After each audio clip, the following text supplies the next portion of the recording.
Time is a mental construct. I'm not really sure what to call it beyond that, because when I was a little kid, and probably for all of you, when you were doing something you loved, time went just like that. And when you were doing something that you didn't want to do, homework, chores, drudgery, it felt like it lasted forever. Can everybody understand that? But it doesn't matter. 365 days is 365 days by whatever measure we give it. So when people cross over that boundary between 1 year and the next, how often do they say, "Oh, I'm so glad this year is over. It was horrible. People died. There were wars. There was illness. People, lost relationships, lost homes." Guess what? It happens every year. Okay. There's a huge list of celebrities that have died. I remember my mother saying when I was a kid, celebrities die in threes. No, they die in however infinite numbers, because they are just as prone to death as any of us are. But if you look at the list, and I encourage you to do that. Yeah, sorry, hate to tell you. But if you look at the list of celebrities that have died in the past year, you'd be astonished. Now, again, because of, as I look around this room, the cohort that we're part of, with very few exceptions, people that were celebrities in the 70s and 80s are now 70 and 80 and 90 and beyond. And I watched the tribute to Dick Van Dyke. Did anybody see that? Holy moly. You might be able to see it streaming somewhere, but I look at this man and he has lived that, 9 decades, eight going into 9 decades. So we're going to notice people our age and a little bit older dying. We're going to notice things changing. So the other thing that's changed for me is in those interceding years, my memory isn't as sharp as it used to be.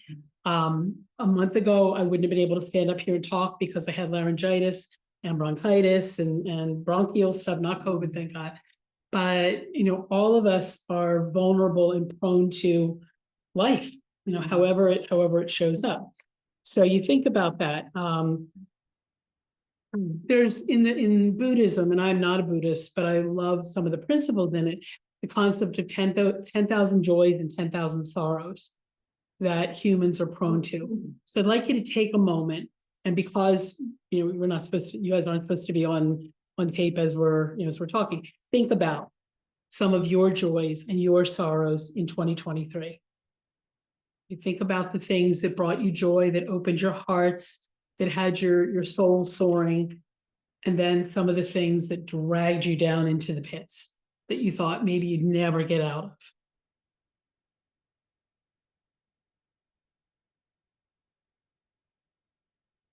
And just breathe in all the support and all the love and all the community and all whatever it is that sustains you, even if you don't consider yourself spiritual. As Susan was saying, we're all spiritual beings, but some people don't recognize it for themselves. We're connected to the everything, even if you don't see yourself as spiritual. So call in that energy, whatever that is for you. And that's one of the things that I love about Circle, is that you come as you are. There is no right or wrong way to connect with whatever you believe in. So carry that with you as you acknowledge your 10,000 joys and 10,000 sorrows. And if you look it up, you Google it. Now, Google has become our brains, for better or for worse. But look up 10,000 joys, 10,000 sorrows, and you're probably going to find 10,000 different articles about the subject. And maybe do some journaling. If you do journal, what does that concept mean to you throughout your life?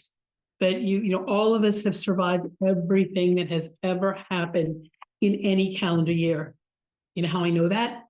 Because we're all here. We are all here. Someday we won't be, but it's the other thing, is that you cherish and you treasure what you got, why you got it. So I think that's important too. If COVID taught us a big lesson, is you treasure the people, the experiences, whatever got you through that. I mean, I remember thinking, oh my goodness, how are we ever going to survive as a human species, race, if we can't touch each other, if we can't be in each other's space? And now look at us, we're here. And I'm also grateful that back then, we were able to still attend our services here via the marvels of modern technology. So that's something really good that came out of, in a lot of communities, came out of this horrific pandemic. So the countdown to 2024 begins. Time is it now? It's 10:35 Eastern time. So in a little more than 12 hours, we're going to be calling in the new year, whether you're doing it from the comfort of your living room in your PJs, or, I have friends that are going to Times Square. Who the heck knows why? I can't even imagine standing there for hours, not being able to pee. It's supposed to be 32 degrees. Their police presence and FBI presence is heightened. Some of us are going to, I'm going to the home of Yanni and Jamie for the meditation and a party. And it's the first time in years that I've been there. So I'm looking forward to it. And it's not a rowdy party for those that know them. Yanni is a spiritual teacher for a lot of folks in this room and over there. So I'm looking forward to that. But think about that tomorrow at this time, we're going to be in a brand new year. And think about, what does that mean to me to be in a whole new year? The idea of boundaries and borders and, here we're in 2023 and here we're going to be in 2024. Does that mean we are going to be different people? Maybe. So think about who you are in this calendar year. Do you still want to have all of the thoughts, beliefs that you have now next year? And if you don't want to, dump them. Okay, put them in a compost bin. I just over the summer, I connected with this company that collects food scraps for compost. You put them in a bin and they leave them out in the driveway and they come pick them up. And in the spring, they're going to bring you nice, compostable stuff to put in your garden. So every day that I do that, I think not only am I putting banana peels and apple cores in there, but I'm putting whatever it is that no longer serves here, that is not usable energy for me, into this compost pile rather than putting it in the trash can. Okay, so think about that. I'm a writer, so I use metaphors a lot. So think about what you want to compost every day. What scraps of beliefs, values, actions, behaviors that no longer serve you, that could serve the earth. And I know that's a real big important thing for Cindy, is serving. Cindy Greb is here, and I was just delighted that she walked in. Cindy's a dear friend from 40, long time ago. But yeah, many years ago. But Cindy is an ally of Mama Earth, and she talks a lot about that. And as we're doing this, I'm taking a drink here. Hold on. Sacred water. Sacred water. Yep. So you think about that, about how we can take what no longer serves from this year and not just throw it away, but you recycle it, use it for the benefit of other people, lessons that you've learned. You could be a cautionary tale for other people, like, oh, don't do that. Whatever, with the thing that I just did, don't do that. It didn't work. And then the things that did work, do more of that. I think that, that's really helpful. So today also, for those of you that are into numerology, I'm not, but the idea of 12, 31, 23 is 1, 2, 3, 1, 2, 3. Right? I don't know what that means. We have to look that up too. But it is, for some, it's significant somehow. Okay, so 9 is completion. Is that what that means in numerology? I knew that much. So think about when you think about 1, 2, 3. It's, I don't know why this came to me, but Sound of Music. When you start, when you're singing ABC. So 1, 2, 3. And isn't that like a waltz beat? 1, 2, 3, 1, 2, 3, 1, 2. If you could live your life like this, 1, 2, 3, 1, 2, 3, what would that feel like to you? And you can move your feet too. 1, 2, 3, 1, 2. Waltz with life. So I'm going to read something to you that I wrote at the end of last year. So I'm going to have to change a little bit of it. Here we go. I called it Crossing the Door to the New Year with these tried and tested rituals. Okay. So the countdown is said to 2022, but I'm going to say 2024 begins. All over the planet tonight, people will be on the threshold of a new year. Some of us will be wiping our foreheads in relief. that we made it through. Others will be reluctant to knock on the door, wondering what awaits on the other side of the portal. Some will be carrying the heavy burden of grief and worry, having lost loved ones. Others will be celebrating recovery from illness, injury, and addiction. Some will be trembling in anticipation. Others will be cowering under the covers in fear. Some will be joyous about potential opportunities. Others will be wondering where their next meal is coming from and how they will pay their bills.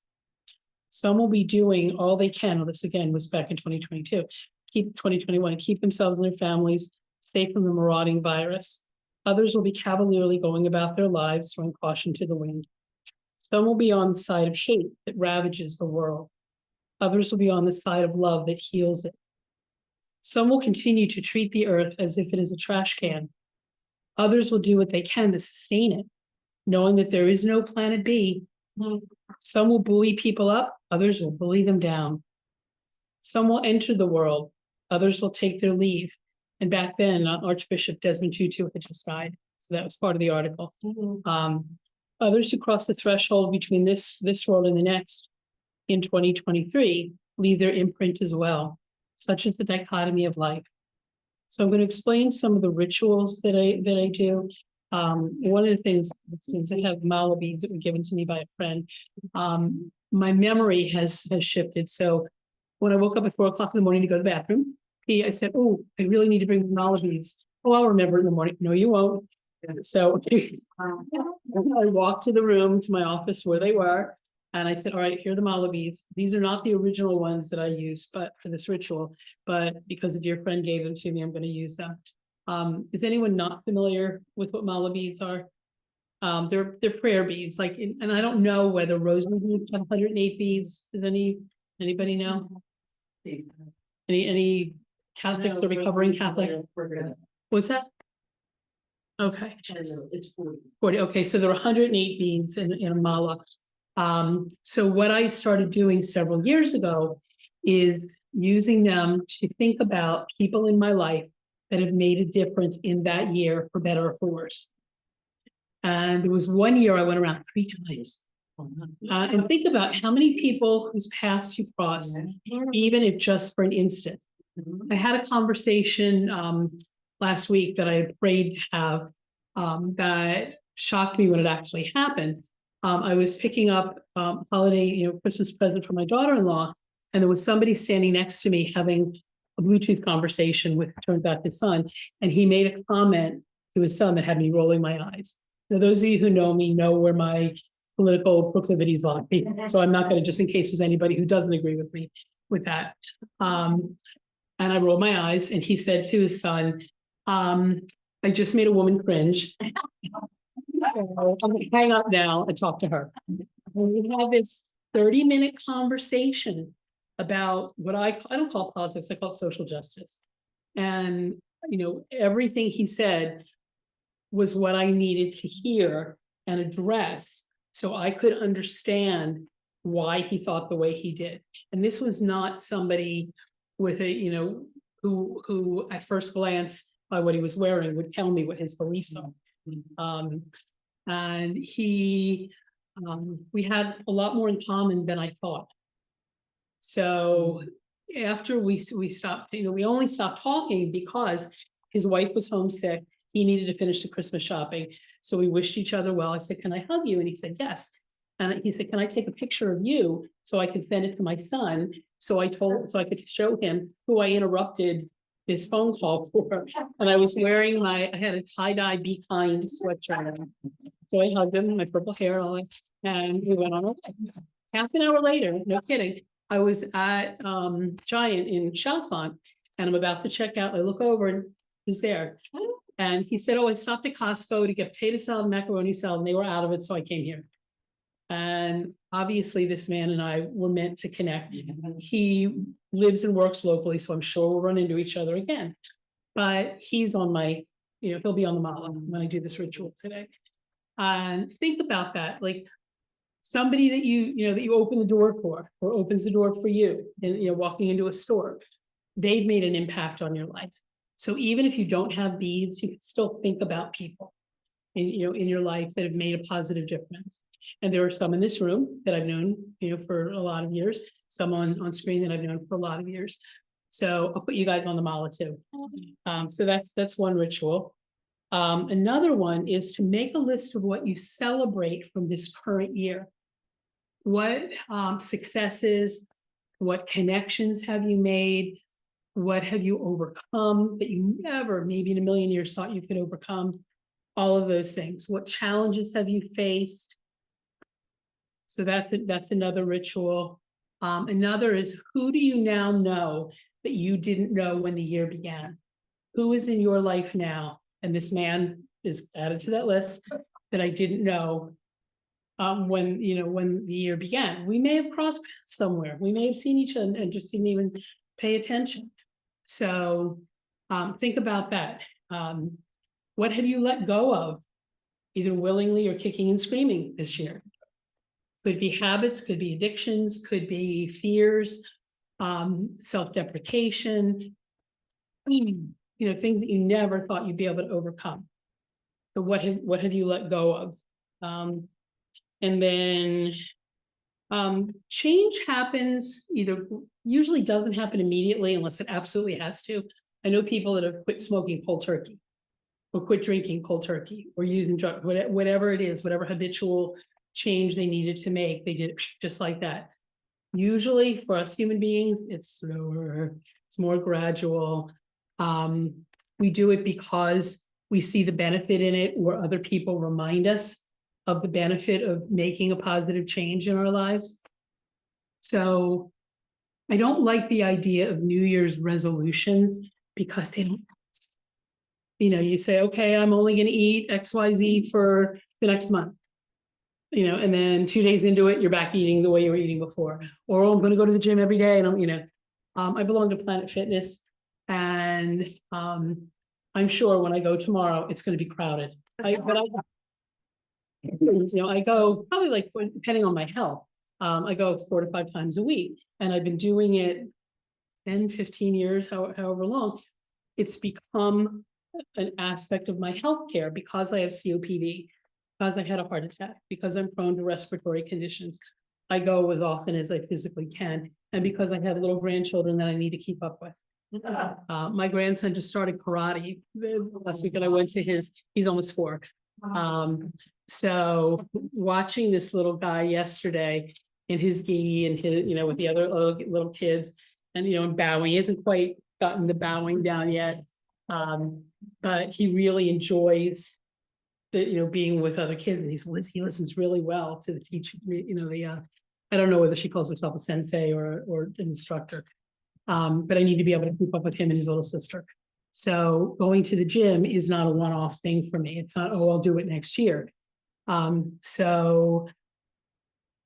about habits. Okay, so think about habits that you want to cultivate this year. And I call them Re-Soul-utiions, S-O-U-L. Yeah. You can also call them soul, S-O-L-E, like putting legs under your ideas. Even if you don't go to the gym every day, you go once a week, that's better than nothing. Even if you don't walk 5 miles, you walk a mile.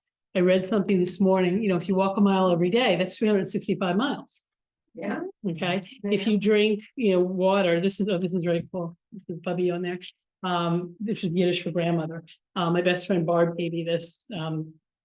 So if you only, this has little measures on there to see how much you're drinking. If your goal is to drink more water, maybe get something that has lines on it that shows you how much you've been drinking. So I've been of necessity, because my cognitive abilities have taken a nosedive.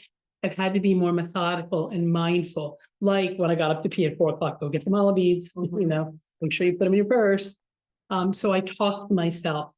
Because I'm a psychotherapist, I know the difference between positive self-talk and psychotic voices. These are not psychotic voices telling you get things.